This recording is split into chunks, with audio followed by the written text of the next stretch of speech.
Welcome to Sartor TV, an idea sharing platform founded by Russell Sartor, who's an author, investor, and the CEO of Netcom Learning and AI Certs. Today, we're joined by Robert Siegel, a Stanford Business School lecturer, a venture capitalist, board advisor, and the author of The Systems Leader. His career spans teaching, research, operating roles, and investing. And today, we'll explore his latest thinking on what it takes to lead in times of complexity and change. Robert, thank you so much for joining us today. It's great to have you here. It's a pleasure. Thank you for having me. So you have an amazing background. You're a Stanford graduate business school of business lecturer, venture investor, board advisor, and the author of The Systems Leader. Tell us a little bit about yourself and your background, your career journey, how you got to where you are today. Well, it's actually, I feel pretty normal and average, though I've actually had a lot of fun along the way. I'm a fifth generation Californian, and my business career has evolved. I was an operator for many years and ran a division of GE. I worked at Intel and Sun, several-time entrepreneur, became a venture capitalist, have been teaching at Stanford for the last 22 years. I've taught 10 different academic courses, and I've really been very lucky to have this great set of experiences combining operational experience in large and small companies, investing, and an academic point of view that really allows me to kind of see a lot of different things about business. And I've been able and fortunate to work with companies all over the world, kind of on every continent, and learn about what they're doing and what they've done well and their challenges, and hopefully be able to bring out a few learnings along the way. Yeah, that's great. So how did your career path lead you to writing The Systems Leader? Well, after writing my first book, I vowed I was never going to write another book. But I've been teaching this course, Systems Leadership, with my former boss and friend and mentor, Jeff Immelt, the former CEO of GE. And we started it, we were looking at how leadership needed to change in a world that combined digital and physical. As we got into COVID, we realized that it was really, we started expanding about crisis leadership. And as we came out of COVID, we started to see a sense with all the leaders that we had come to our class that they were really struggling in a world of constant crisis, or what feels like constant crisis, and increasingly rapid technological change. They felt like whatever they were going to do, it was going to be wrong. And they were pulled in opposite directions. In the book, I described them as cross pressures. And we started to see patterns not only about how they were feeling, but also some of the successful tools that they were addressing to help lead their teams from kind of point A to point B. Many of them weren't trained in a lot of these very, very hard issues of things that were coming at them so quickly, from technological innovation to social restructuring to, societal crisis. But the successful ones really had developed some best practices. And eventually we just decided to kind of, synthesize it. And that's what led to my writing the book, The Systems Leader. Yeah. So what are some of those themes and patterns that kept showing up that helped you write this book? Well, the 5 cross pressures that I highlight really kind of came up over and over again with all of these men and women who were coming to the class. The first is priorities. How do we balance both execution and innovation? And whereas historically in companies that was done maybe with 2 separate teams that were kind of kept separate, the people who kept the trains running on time with the crazy long hairs who innovated, given the speed of change, we realized that leaders need to be good at doing both. So it's not that just you could keep them in separate parts of the organization, but we as leaders need to be able to simultaneously know how to manage execution as well as small teams that are innovating. We saw this notion of an externally focused CEO and an internally focused COO, or people who really tried to stress about their internal or external, but they really enjoyed. You need to really understand both, because what happens outside of a company directly impacts every function inside of a company. We also saw issues between global and local. Whereas, in my career, when I was running companies, generally it was only if you were running a large multinational did you really have to balance kind of what was happening in a region versus global. And in a world of increasingly connected communication and collaboration tools, you might have suppliers and customers all over the world, even if you're in a small organization. And so geography became a big thing. And then there was this real issue about purpose. Ambition, and how do we stay ambitious as individuals, but also be stewards of our organization. And we were watching a bunch of leaders that were getting a lot of publicity and coverage, doing some pretty kind of crazy stuff, stuff that I called unserious behaviors in a serious world. And people were really kind of feeling like, okay, is that what I'm supposed to do? Is this how I'm supposed to be a leader, even if it didn't really fit? And when I would describe some of these unserious behaviors, I would realize that everyone would start nodding and say, yeah, I see that all the time. And no, I don't want to be that person, but yet is this kind of the new normal? And so we started thinking about, well, what are the behaviors that can help people address, some of these challenges? And then finally, can we look at some examples of some leaders, none of whom are perfect, all of whom are successful, but a kind of approach to the way they run their teams or their companies, with kind of a, if you will, a humble authority that allows them to hopefully bring their teams along and execute on, get done what they need to get done. Yeah. So then which of these do you see leaders tend to struggle with the most? Is there any one or two that emerged? I think the hardest one right now that I see from people is how people balance priorities, execution and innovation. And a lot of that has to do with the speed with which things are going. It just kind of feels like, okay, I know I've got to hit my numbers, but I've also got to be like on top of the latest technology and what's going on. A couple of leaders that we studied who I thought did a really good job of that. Julie Sweet is the CEO of Accenture. This is a company that over the last decade started really as a back office IT organization and moved up the technical stack. They went to the cloud and cybersecurity, and now they're really at the forefront of AI for their clients. And what Julie has done with that organization is really tried to make sure that the leaders understand that they've got to be at the forefront of understanding what's happening with tech. They spend about $1 billion in a year training their people and make sure they know what's going on with things like artificial intelligence. But also people need to be held accountable to deliver their numbers, right? They're a very, very big company. They've got almost $65 billion in revenue.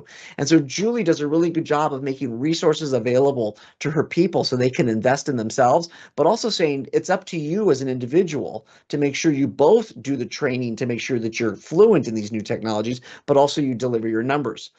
We looked at a company called Boubian Bank, which is a very small bank based in Kuwait. They were the eighth largest bank in Kuwait. They had some financial problems, an Islamic bank, Sharia compliant. And the leadership team came in and said, okay, how do we fix this bank, which has these balance sheet problems? And what they did is they studied the people inside of Kuwait, and they found the population fell into three categories. 15% of the people who really wanted an Islamic Sharia compliant bank, 15% of the population who never wanted to bank with an Islamic bank, and 70% of the population who just didn't care. They just wanted a good bank. So they invested heavily in digital. And they great applications. They pioneered a cardless exercise for ATM withdrawals to get cash. And they found with that great digital footprint, they started attracting young people. They could bring new people in. And then they also invested simultaneously in branches around the country. And they kept their existing customers who tended to be older, and they could service them better. And they realized that it was a false choice between innovating and bringing new technology in and also serving people well. And they're now like the third largest bank in Kuwait. They've spread throughout the Middle East. They've expanded into Europe, and they're actually pretty strong in London. And so we saw a couple of companies like that figured out how to simultaneously hold people accountable and make sure they delivered on execution, but also had a kind of an innovation mindset towards how they serve their customers well. And when you think about what a systems leader is, first of all, can you sum that up and define what a systems leader is and why the traditional model of leadership may fall short in today's world? Absolutely. So we define systems leadership as the ability to do two things. To number one, live in certain dualities, things that I talked about of those 5 cross pressures, to be able to manifest them inside, but also to be able to see action and reaction inside of an organization, between functions, and also between a company and its ecosystem.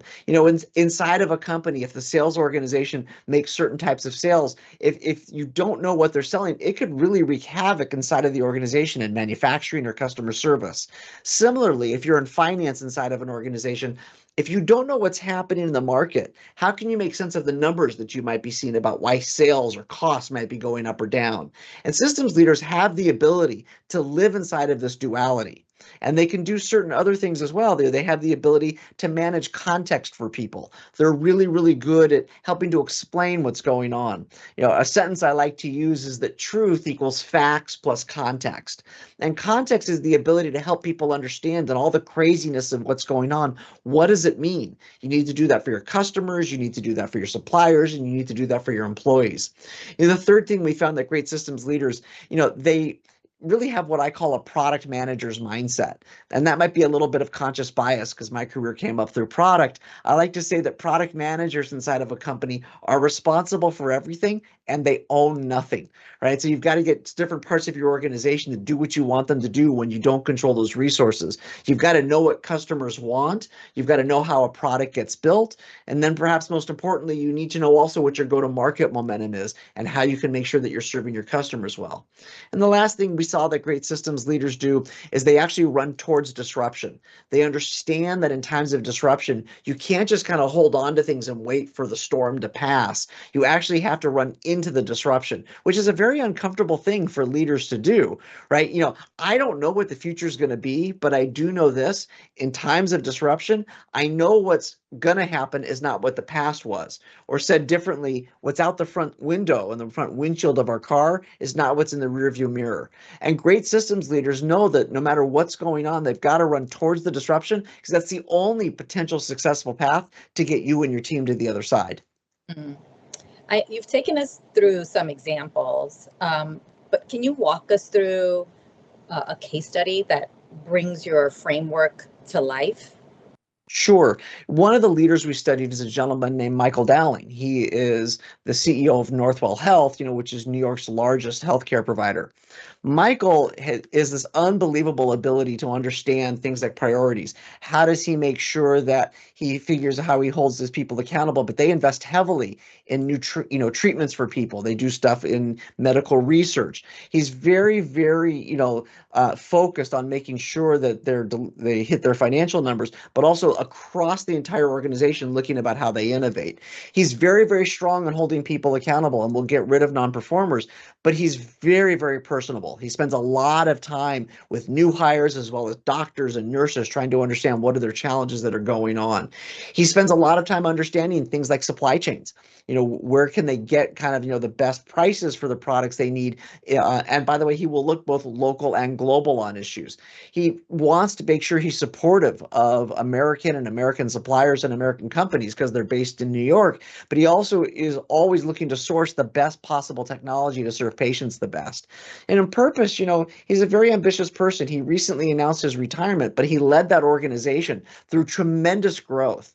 But his, nature of stewardship, of how he thinks about people and how he thinks of the organization was best captured, I think, when he came to came to our class.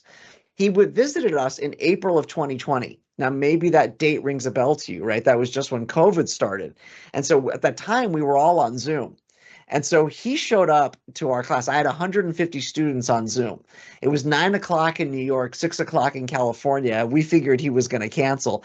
And he actually showed up while I was teaching the class, and made sure that he was there for the students. And since he was there, I started being, my kind of provocative self. And I'm saying to the students, oh my goodness, this is a horrible business, right? He's got like 3% margins. He's not getting paid for the risk he takes. He doesn't get the value for the risk that he takes. When he gets something wrong, people die. And yet all the money in the healthcare system goes to the device manufacturers and the pharmaceutical companies. What a horrible business. Michael takes over the class and he's talking to the students and he's giving his lessons. And he says, I want to go back to something Rob said. Rob talks about, I'm not getting paid for the risk I take and I'm not getting the value for the risk I take. He's like, how do you value a human life? Right? I could make a lot more money if I only treated rich people. But is that the type of society we want? I gotta tell you, like the whole class was silent, and it wasn't just because people were on Zoom. It was one of these powerful moments where you saw somebody in a time of crisis trying to lead and guide the younger generation to be thinking about much more than just numbers. At the moment, he had 800 people on ventilators because of COVID, and he knew 700 of them were going to die. But he was in that moment trying to teach us about the higher purpose of what it is that his business is and how he looks at it. Our students were so overwhelmed. It was such an amazing moment. So that's one leader and how he went through 5 of the cross pressures, and we were able to study it. In the book, I write a whole chapter on him as kind of a microcosm example of somebody who put it all together. And, you mentioned he looked at things like local needs, global goals, these competing sort of demands that leaders face. How do leaders balance that? All these competing demands, whether that's the local versus the global, innovation versus execution, without sort of burning out? So it's funny you say that. I was talking to one leader about this, and he's like, "Rob, you want me to do 10 things? That sounds really hard." And he's like, I'm having a hard time getting 2 or 3 of them right. And I'm like, yeah, it is hard, but that's what I think leadership is. I think it's more about a mindset and a way of using multiple lenses to look at situations. Today's business leaders have to lead on nuanced issues in a world that seems to have very little time for nuance. And I think the first thing is just to be aware of these challenges and be aware of what's going on and have a way of kind of approaching particular challenges. You mentioned local and global. One of the leaders I spent a lot of time with is a gentleman named Khaldoon Al-Mubarak, who runs Mubadala, which is Abu Dhabi's largest sovereign wealth company. And he has a very, very interesting perspective. One of the things he taught us and taught my class is that the DNA of Emiratis is trade. Before oil was discovered, they were pearl traders largely, with their neighbors around the Middle East. And so they've always had this kind of mindset of no exclusive alliances and trying to be friends to all. And that has really shaped how, he tries to run his organization. He sees them as a steward of the wealth of the country, right? He thinks a lot about, okay, what do we as Emiratis need? But he's also aware of kind of the global issues. China is their largest customer for their oil, and the US is their security supplier. So we have this very interesting dynamic. We're a very, very, very small country that punches way above its weight class in terms of the influence that it has on a global basis. And a lot of that is because Khaldoon's constantly thinking about, well, what does our country need and what's right for us as Emiratis, but also what do our key partners need and how do I make sure that I can be friends to all of them and understand what their key issues are. Another person we studied on this was Bill Winters from Standard Chartered Bank. And this is a bank based in London that does extensive business through Africa, Asia, the Middle East. They put people inside of every country. So if Coca-Cola wants to sell Coke in Angola, they can help their clients do business there. They can help Coke find bottlers and distribution. But they also understand that sometimes maybe laws between countries might conflict. If one country says we need the data on all of your customers and another country says no, that's against the law, you've got to protect the data of the clients and the customers. Standard Chartered will try to help navigate through those to understand what are kind of the geopolitical issues that might be facing this, but how do they help companies deal with each local geography? So I think it's more about a mindset than anything else, and that ability and willingness to be thinking about what are the big challenges of the day, not to have an answer for everything, that everything's going to be perfect, but more that ability to kind of be thinking through what's happening, what's going on around me. And sometimes, by the way, it's sometimes not reacting in a moment. It's taking a second to think and saying, no matter what the pressure is, let me make sure I've looked at this from multiple perspectives and points of view. Yeah. And just building on that, the fact that leaders react. What's that first step toward building a more structured, systems-driven approach? Taking that second. I think that a lot of it is, I'm sorry, if you go ahead. No, go ahead. I think a lot of that it comes from the self-awareness. We all have strengths and development needs and understanding how we react in a particular moment in time. Kathy Mazzarella, she runs Gray Bar. And, she's a very, very strong leader. She's one of these leaders that when she walks into a room, we all kind of sit up a little bit straighter because she's that good, but she's very human. She sees the humanity in the person who's sitting across the table from her, as well as she shows her own humanity. So she's nobody's fool. You spend 40 some odd years working your way up a company and you're running that business. This is a very strong individual. She was described as an iron fist in a velvet glove. But her mindset and her philosophy is she says leadership's about everybody but you. So she looks at the people on her team, her customers, what's going on with them, and how do I understand what's going on with them? And I think it's kind of that trying to hold on to a few kind of your North Star issues and how you're going to react in a moment in time. For me, for me as an individual, my greatest strength is also my greatest development need, which is my passion.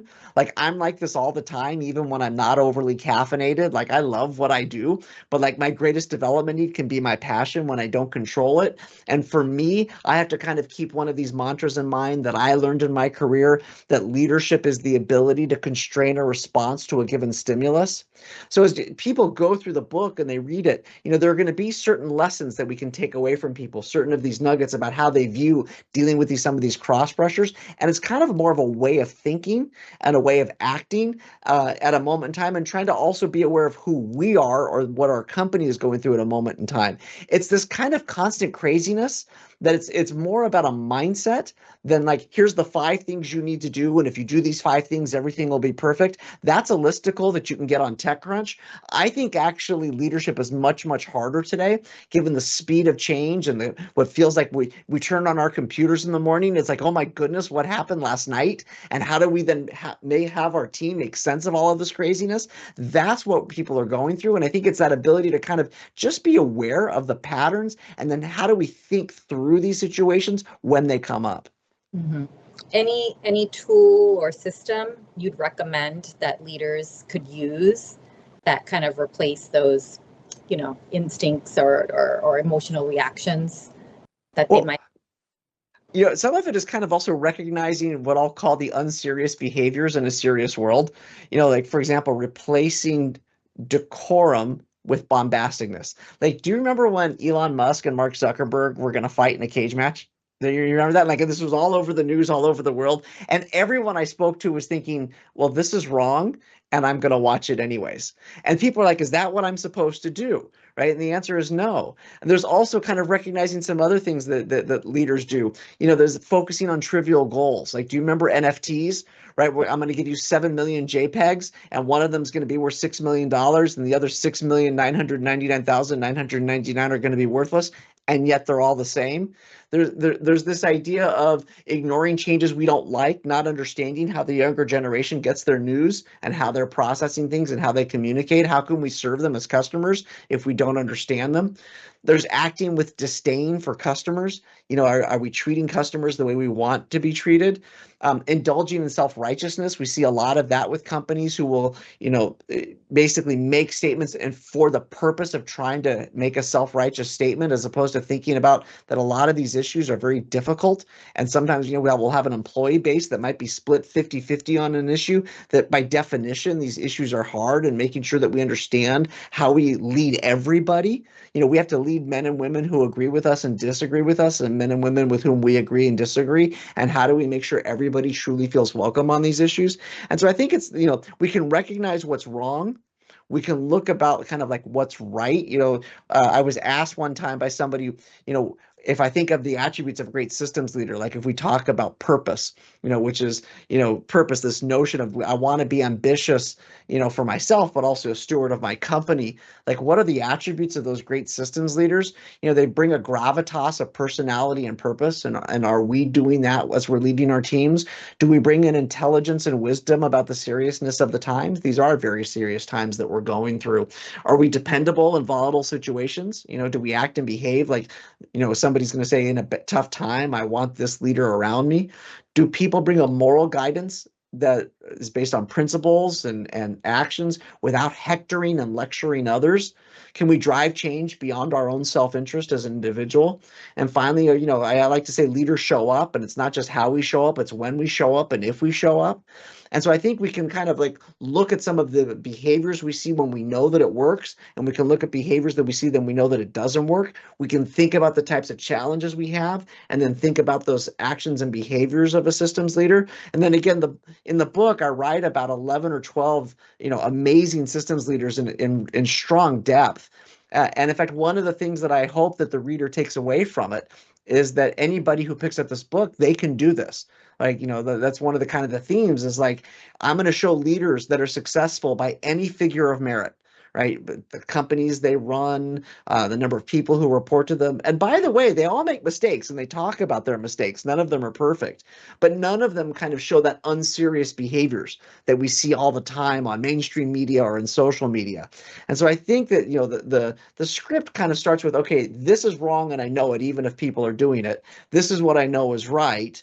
These are the challenges I'm facing. How can I think through these types of issues, and can I learn from some of the other men and women that are written about and see kind of how they handled things? And by the way, I write about, leaders who got things wrong and what was their analysis about why they got things wrong. I think sometimes in failures we can also learn about how we can be better when we're trying to lead our teams.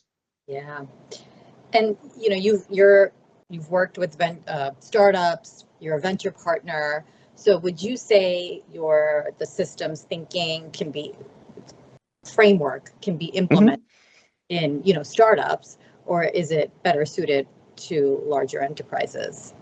It's actually relevant for both, right? Because startups today, in an interconnected world, are doing business globally. Software, things are connected all the time. And so a lot of these types of challenges, especially like things like the speed of technological change, that impacts startups as well as it impacts larger organizations. All of the cross pressures, I believe, are felt universally, and we write about numerous startups inside of the book, trying to show that some of the things that they challenge with. And in fact, it's not just for C-level executives. These challenges are for vice presidents, directors, even managers, anybody who's looking to lead inside of the organization. Now, what's different between a startup and a large organization is going to be the scale. Right? When you're dealing with a large organization that maybe has hundreds of millions or billions of dollars, or somebody that's doing business in 70 countries around the world versus 7, obviously that complexity is going to be much greater at size and scale. But the thinking is going to be exactly the same. The challenges are going to be the same. Everything, when we turn on our computers in the morning, everybody, whether you're the CEO of a 6-person company or a 6,000 company, you're reading the same news and sitting there going, oh my goodness, what am I going to have to deal with today? What are my employees going to be thinking about? How do I think about managing across generations? Boomers, Gen X, millennials, Gen Z, all of whom have different lived experiences. How do we make sure that we understand these people? How do we make sure that we're effective when we're leading them as opposed to just being right? And so I think that hopefully people reading the book, whether they're in a smaller organization or a larger organization, will realize the cross pressures are identical. The way of thinking and the way of acting is identical. Sure, the scale might be different, but also, by the way, a lot of small companies want to become big companies. And that's also an opportunity for a leader to make sure that she or he can scale throughout that growth process. What would you say surprised you most as you developed and tested this framework? I think the thing that stuck with me the most is how many great leaders are out there and that we don't read about them that often. And they're hugely successful. Like some of the greatest leaders we studied, even if we heard of the company, we didn't know them. Like Jim Fish, who runs Waste Management. This is one of the country's largest rubbish companies and recycling companies. Like we just don't think about this. Jim's one of the most amazing leaders I've ever met. He's obviously very successful. He came up through the organization as the CFO. He's been the CEO for a long time. He's done very, very well. But he's one of the most profound leaders that I ever had the privilege of getting to spend time with. It's funny, he talks a lot about who he is as an individual. He really models that statesmanship or stewardship that we talk about. He has a monthly newsletter that he sends to his employees called Fish Food for Thought. And in it, he's very open with who he is. So one of the things that he'll write about, like the 3 variables that define who he is in order, are his faith, his family, and then his job. And he doesn't ever try to proselytize or try to convert anybody, but he wants to show who he is. And he gave an example of it. There was a school shooting by their factory headquarters in Texas. And instead of writing in Fish Food for Thought about whether guns are good or bad or the Second Amendment was good or bad, he just wrote about how he was hurting as a father. And how why is this still happening, and just how pained he was inside. And he really showed his humanity. And all these leaders that we studied, they had this like hugely successful way. You thought about the strategies, about how they managed their business and how they developed products and what their go-to-market strategy was and how they managed their people, but just how human they were. And like, you know, the way they would think about things, like Jim's motto was, whose brand is it anyways, when in terms of the company? It's not about him, and it's not actually about the shareholders even. He thinks it's about the employee base. And I saw these wonderful humans who were hugely successful, and I was like, yeah, that's what it feels like we're missing. And so I think what surprised me was how easy it was to highlight these amazing men and women that I had the blessing to get to know and spend time with in the classroom or outside of the classroom. It's like that they're there. We have people like this throughout society. Just we don't get to read about them or see them because they're not bombastic and crazy. They're just kind of normal people trying to like do a good job, and they're there. It's just, you know, it's too bad sometimes we have so many great leaders, like you said, right? But the ones who get the publicity are the ones who are kind of the loud, the bombastic headlines. So, but that's our choice. Our choice can either be to focus on them or to look at some of the men and women that I write about in the book. And by the way, none of them are perfect. I even write about failures and things that have gone wrong. That doesn't mean they're bad leaders.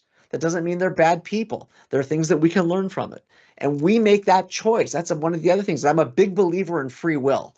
I think free will is a thing. And I think we have the choice to be exactly the leaders that we want to be. And if we want to be more like these people, we can model that behavior for our teams.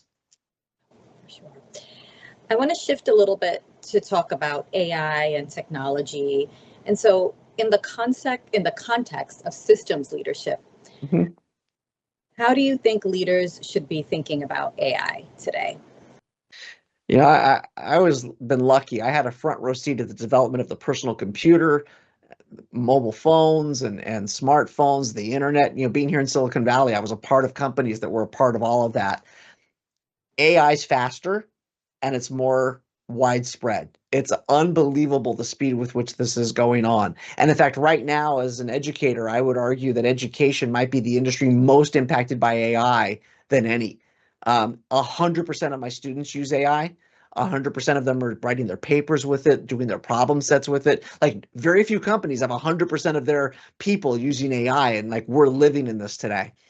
I would say that there are three things that every leader needs to think about in AI.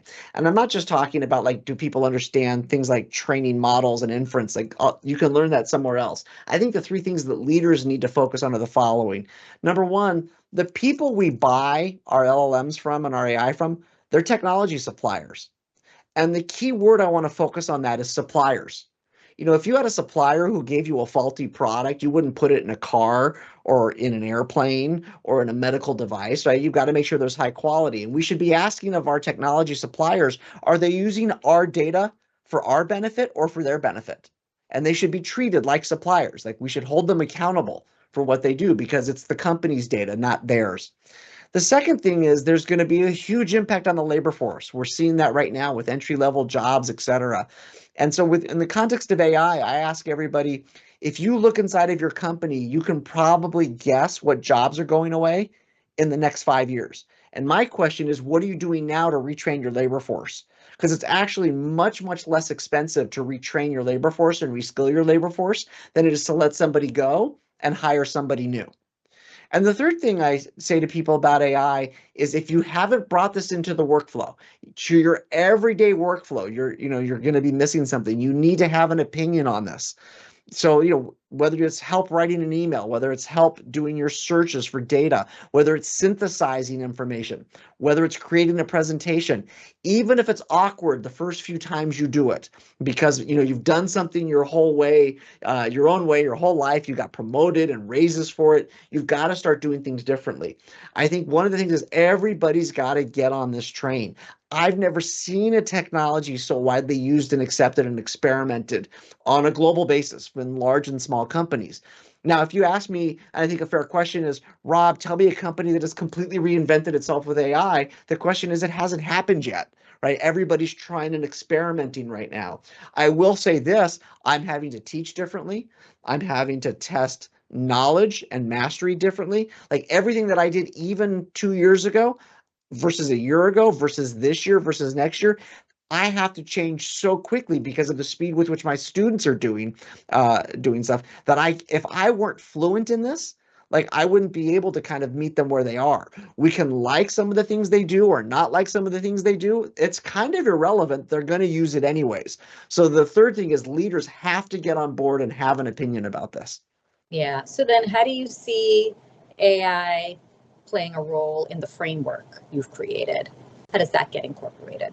I would postulate that AI is going to be increasingly important on kind of back to that execution versus innovation, the speed of change, the speed with which we have to incorporate AI into our products and services for our customers. That's one. I think you're going to have AI on a geographic basis. You're going to see the split between China and the US. We're also going to see different LLMs for different part of the worlds get developed, and we're going to have to figure out how we have to develop and use products potentially differently in different parts of the world based upon what's being used in a particular location. I think this notion of internal and external, understanding how is AI impacting both our customers and our suppliers, and understanding kind of what's going on inside of our company in different functions, how people are using it differently. Marketing might be using it differently than finance versus differently for manufacturing. Education is going to be a huge thing. So think about this, kindergarten through grade 12, and even us in higher education, we're having a hard time keeping up with all of this. Right. And if we're having a hard time basically educating a labor force to turn out into the commercial world, companies are going to have to invest heavily in retraining and reskilling their labor force. So you've got to be thinking as a leader about, am I educating and making tools available for my employees? I think it's pretty pervasive. It's a little bit kind of like the internet was maybe 25, 30 years ago, where all of a sudden, like if somebody became a .com company, they were an internet company. Now every company's an internet company. I think it's the same sort of thing, that AI is going to impact all five of the cross pressures. It's going to impact the way people work, and we've got to just kind of be aware of it in all of those contexts. Yeah. And you talked a lot about how some of these great leaders really showed their human side, right? Mhm. So when we think about leaders, how do they balance the potential of AI with the human side of leadership? That's empathy, ethics, trust. You know, I talked about education earlier, right? The importance that people have to be thinking about, investing in the education of their labor force. There's this great phrase that Heather McGowan, she's a sociologist, talked about, that learning is the new pension. And so I think that first thing is that's an empathy understanding of trying to say, okay, wait a minute, I've got to actually train my labor force. Now, I like to joke that there's two types of people in the world, those who have hearts and those who don't. And it doesn't really matter which one you are, you want to do the same thing. If you have a heart, you think about AI and what's happening, some people are going to lose their jobs. Some people's jobs are going to go away. And if they're going to lose their job and we have a heart, well, okay, we think about them and their families and putting food on their table and a roof over their head. That's important. But let's pretend we only care about the bottom line and we don't have a heart, right? It's much less expensive to retrain and reskill my labor force. So I think actually empathy is a way to lead, but also even if you have no empathy and you really don't care, which most people do, but if you didn't, you'd still want to do the same sort of things. And so understanding that these times are very, very hard and very, very volatile, I think understanding that that's very, very difficult when we have to change. It's difficult for us as individuals. It's also difficult for the men and women who work for us. I talk about the parable of the crab in the book. Crabs, like all crustaceans, need to molt their shells in order to grow. And their shells, they get parasites and chips. And if they don't molt their shells, literally they can't grow. And I read this great sentence that when crabs molt their shells, they go from being vicious predators to soft, paranoid cowards. And I read that and I went, oh my God, that's just like us as humans. Like we've been successful doing all these things that we do. And then all of a sudden we have to change because all of a sudden the world's different. And that's terrifying. And what crabs do is they go and hide for like a week or so under like seaweed and underneath rocks until their shell grows back. And that's kind of like us as humans. We've got to work back up to kind of, build that comfort and that confidence that we can go back out and do what we need to do. And I think understanding that change is hard and that change is kind of scary. Like humans hate change. Don't believe the lies we tell you in Silicon Valley about how change is great and change is awesome. You've got to run towards the change, but it's terrifying. It's terrifying for us and it's terrifying for our teams. I think having that empathy to understand that doesn't mean we don't have to run towards the disruption, but understand, have a little bit of, sensitivity for people. Yeah, it's hard for them. And that's not because they're bad people. It's because they're human. And now turning a little bit more to some of your personal experience, you sit on several boards, all these emerging technologies. How do you yourself apply systems leadership in your decision making, and then some of the work that you do? One of the joys of getting old is that there's pattern recognition, and hopefully I get a little bit wiser as I get older. Like a couple of times in my career, like the world had changed around me and I kind of wasn't aware of it. I started in companies and technology when I was 17 years old, and it was deep tech. And, when I was at Intel and working in semiconductor companies, like that was hardcore electrical engineering. And then this internet thing. And at first I was kind of like, yeah, okay, it's nice, but it's like we're selling flowers over the internet. That's not real tech. And I kind of completely missed what the internet was going to enable. Similarly, even in venture capital, I've seen how that business has changed from what was largely a very, provincial and small business, and how it became a global business with so much money, and you need to run the business differently. I think as I'm getting older now, it's trying to be aware and recognizing, like, for example, like if something's not working, things that I did in the past that were good, maybe in the classroom, or jokes that I would make, and if they're not landing, I've got to figure out, okay, what's going on here? Where are my students? Where am I? And I think a lot of that just it's more of the knowing that when something's off, instead of fighting it, trying to kind of take a curious mindset to what's happening here. Is it me? Is there something I'm missing? Not getting distraught by it, but just kind of accepting, like teaching Gen Z. You have to teach Gen Z different than you teach millennials. They're just different. And I get to say this. I'm a father of 3 Gen Z, whom I love dearly. Like our young adults, they're amazing. Thank goodness for my wife. But like, it's like now as I get people who are my kids' age at the graduate school level, I'm realizing what their lived experience was in kindergarten through grade 12 or as undergrads is very, very different than even what millennials went through 5 and 10 years ago. And so I think just kind of being aware of the changes in the world and how that impacts how I have to navigate through the world and how I need to change if I'm going to be effective. I think that's kind of the thing. Like I sometimes would be upset, if I didn't like the behaviors of a student or a set of students, or if they were coming late to class, or they were doing things that I would say, oh, that's crazy. Then it's kind of like, well, wait a minute, what's going on in their life? And I think trying to kind of just have that as a filter or a lens to start. Like I still have lessons to teach as a teacher. I've just got to figure out how do I maybe modulate my delivery style in order to get those lessons through. And so I think it's kind of, again, the humbleness of what don't I know and how do I need to adjust what I'm doing so that I can be effective. Nick Saban, the former football coach of the University of Alabama, was asked one time by a journalist, coach, how have you been so effective for so long? Like sometimes coaches are good for a little bit and then go down. You've been like good for decades. And he talked about how he changed his coaching style. That he said previously in the old days, he would tell a student athlete what to do and they'd go do it. And he learned at the later part of his career that he would tell a student athlete what to do, but then he would take a moment and tell them why. And as long as he told them why, they would go do it. And he had to adjust his style. And I think that's kind of what I've had to internalize is like, what am I trying to get across? But how do I do it in a way that is effective to the men and women that I'm trying to teach? That's hard. And you've worked at several organizations as well, had several leadership type positions.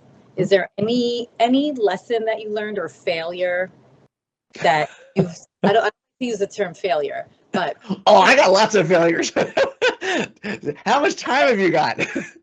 You got those smoking craters and there's dead bodies everywhere. Look, I did it again. I think the one I've learned. Okay, so the one that I talk about that people can sometimes relate to, my passion is my greatest strength. Hopefully you can see, like, I'm talking about this. I love talking about this, the energy, like I love this, right? It's great. I love teaching. I love learning. My passion is also my greatest development need, right? And when I was younger in my career, this would manifest itself. I used to send the most amazing flame emails you could possibly imagine. Oh my God, Vishali, I used to send these emails like they were amazing. Like I'd get an email that would make me angry and I would hit reply all and I'd start typing. I'd put a few more names on it just to get going. And I would send these emails and they were caustic and sarcastic and accurate and they were always ineffective. Always. And I would spend days cleaning up my mess. And I had to learn, right? Like don't do that. I'm not as good as I need to be, but I'm better than I used to be. I try to recognize, like, I still get emails that sometimes like infuriate me. And the question is like, it's usually when I'm tired or when I'm hungry or God forbid both. And when that's happening and I feel the emotions, it's kind of like the little voice that says, Rob, step away from the keyboard, right? And hit save, not send. And so like for me, like that's what I had to learn. It was like my passion, how to channel it in a positive way. But like and I'm like I still get it wrong sometimes. Like sometimes I just can't control the emotion and the passion, but I've got to make sure I'm trying to channel it for good. My job is to get it right, not be right. I get that. So finally, if there's one thing you hope readers and the leaders who are reading your book, what is the one thing that you hope they take away from your book, The Systems Leader, especially in today's environment? I think that they can do this. Like, there's nothing I'm saying to people that they can't do, right? It's really kind of about a mindset. It's really about an approach to things. I mean, there in the book, I list what I call the systems leaders checklist, certain things like you can be doing to kind of check yourself, do the hard jobs yourself. Like, don't just give all the hard stuff to your team. Be brave enough to say, I don't know, but we're going to go get the answer together. Be thinking about the trusted few, the few people internally, who will tell you the truth, and even the few people externally who will tell you the truth. I tell people to watch where they spend their time. That's a signal to their team about what they think is important. So even if you're just managing a small group of 3, where you spend your time, those 3 people are watching you. And kind of also be mindful of the difference between skill and luck. Like there were times in our career where we were the right person with the right skills at the right time, and there were times that we were just lucky. If you were badge 15 at Google, you have wealth beyond your wildest dreams, beyond your wildest dreams. And like, no matter how good you are, you're like that wealthy and like you weren't that good. You were lucky. And it's important to understand that because there are times like if we're playing the playbook from the time that we were lucky, like you don't know if that's going to work in this context. And I think that's a little bit of kind of self-awareness of, yeah, I just got lucky. And by the way, given a choice between skill and luck, I choose luck every time. But like knowing when we were lucky and admitting that to ourselves, I think is one of those things that I would, encourage people to do. So broadly writ, I really just think it's kind of, I hope that people read the book and it's kind of a message of hope that like there's stuff that can be done. I'm not saying it's going to be easy. I'm not saying that kind of the sky's going to part and the angels are going to sing and the sun's going to come out. I think we're in a world that's really, really difficult and challenging. But I believe that there are ways of thinking and there are role models that we can learn from on how to be great leaders and to be systems leaders. That's great, Rob. This was really amazing. Great insights. Great book, The Systems Leader. Thank you so much for joining us today. Well, thank you for having me. And we'll see you next time on Starter TV.